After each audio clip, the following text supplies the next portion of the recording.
And finally, we have William Bao Bean. You are the general partner at SOSV, one of the biggest venture capital funds in the world, with 750 portfolio companies and $2 billion under management, if I'm not wrong. More or less. So thanks for joining us today. With the diverse experience that you have, the three of you, the goal would be maybe to kickstart by sharing your experience, what you have done, and what does it mean for you being resourceful? So I've been doing tech investment 25 years, and we focus on, for the most part, emerging markets, developing markets, and we help companies go cross-border. All things which are very unpopular with investors.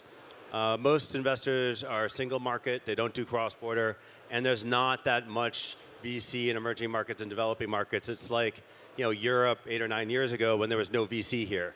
Yeah. China was like 8 times the VC market of Europe combined. Yes. But now, Europe's come a long way. That's great. So what happens is, the problem is for us, we write really small checks. Basically, we need to help our companies survive on our very small check. And the challenge is that it's very difficult for them to raise money because of that cross-border nature.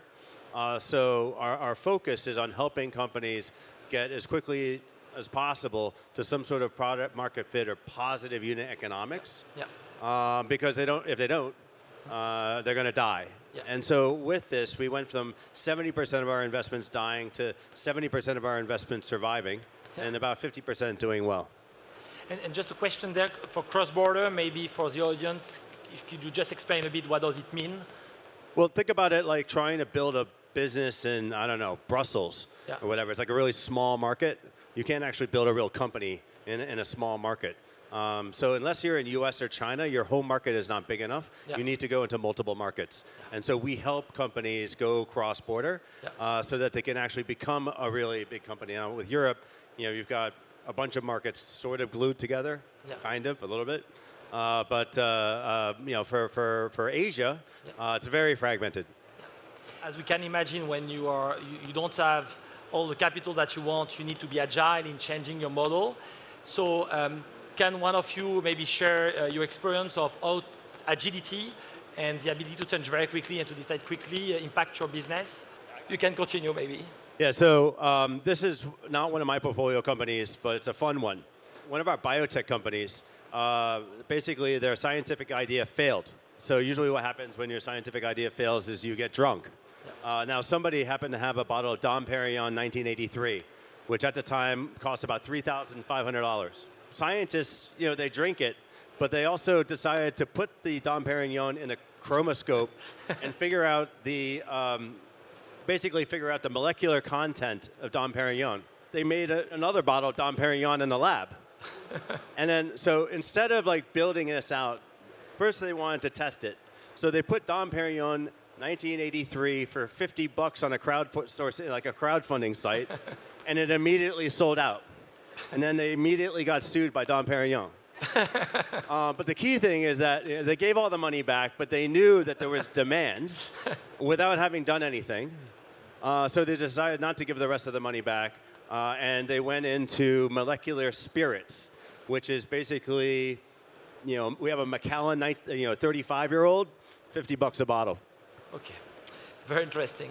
If we are speaking about resourcefulness, the key question behind is how do you make sure that when you allocate your capital and when you focus on something, you really operate at the best practice level?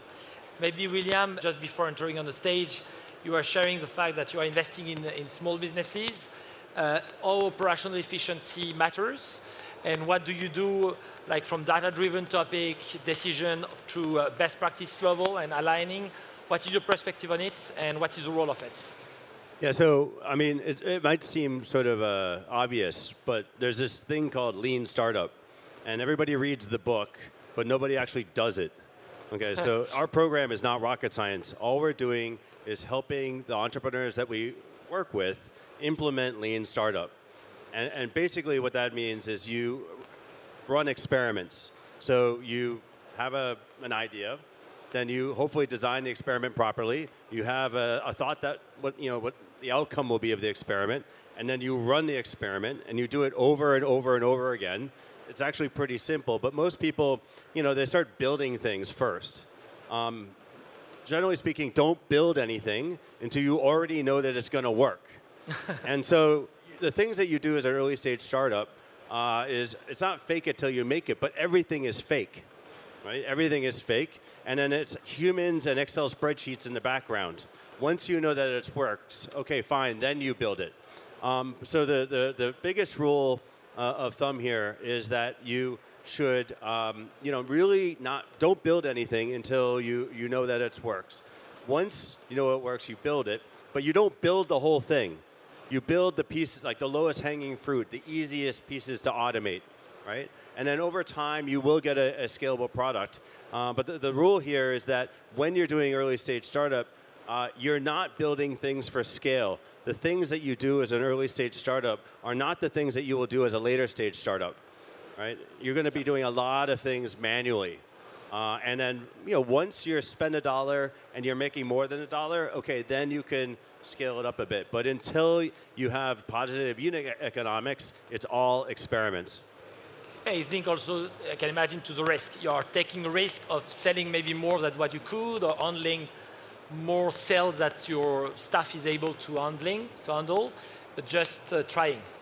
Oh yeah, you just try it. And basically the easiest way to raise money is to not need the money. Yes. Right? Or the easiest way to raise money is to have so much demand for what you're doing that it's like, I'm flooded here, and if you give me money, I'll be able to sell more. But actually, I don't need your money because I'm growing, well enough as it is. But I have so much demand that I can't handle it, and then okay, I'll take your money if you really want to give it to me.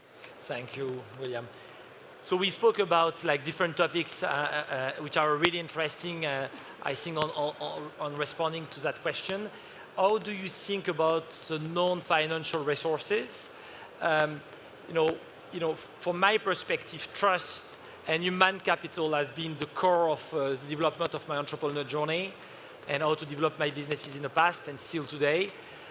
What is your perspective on these non-financial criteria or assets? William, if you want to share your perspective. Yeah, sure. So, we write small checks and we take relatively a lot of equity. So it's a pretty shitty deal. So we had to justify our position in the market. We had to get very, very creative. So one of the things on the consumer side that we did is we reached out to our corporate partners, and it took 4 years of getting people saying no. But we have now convinced companies like Samsung and Xiaomi to give our companies free advertising. So we call that unfair advantage. We're the only VC in the world that gives our portfolio companies free advertising as part of the investment. So no one actually works with us for the money. They're working with us because they get free advertising on the consumer side. Now the first 4 years it didn't work. We are kind of like a startup, but we've now, 2019, we had 6 million monthly active users in the portfolio. We just hit 154 million monthly active users, all with a customer acquisition cost of zero. And now our companies are starting to cross-promote each other. And there's no advertising fee, but there's revenue share. So it's basically like affiliate. So this is a non-financial approach that is becoming very powerful. We hope to get to 1 billion monthly active users. Very impressive. If we wrap up a bit what we have discussed on this resourcefulness question, what is interesting is we are in a context of scarcity of resources, of maybe more challenge on getting access to capital. William, what is your perspective on makes positive about the years to come and the months to come regarding this more challenging condition, I would say? Yeah, so the funny thing is that this is the best time to do a startup. It's actually also the best time to be an investor, because in a hot market, any idiot can raise money. And the number of good startups does not increase when the market is hot. It doesn't decrease when the market is down. The challenge is that there's just too much money washing around. So now, if you can survive, if you can build a business in this context, the best of the best will get funded over time, but you will have a lot less competition. And statistically, if you look at the most successful companies out of there, they were always born out of downturns. So we've actually been waiting for this downturn for a while. because now it's, things get a little bit easier. Yep. Now, it's tough because it's tough to survive. But if you can manage to survive through this period, you'll be battle tested, you'll be under fire, and you'll be that much stronger than any other company that comes in that hot period.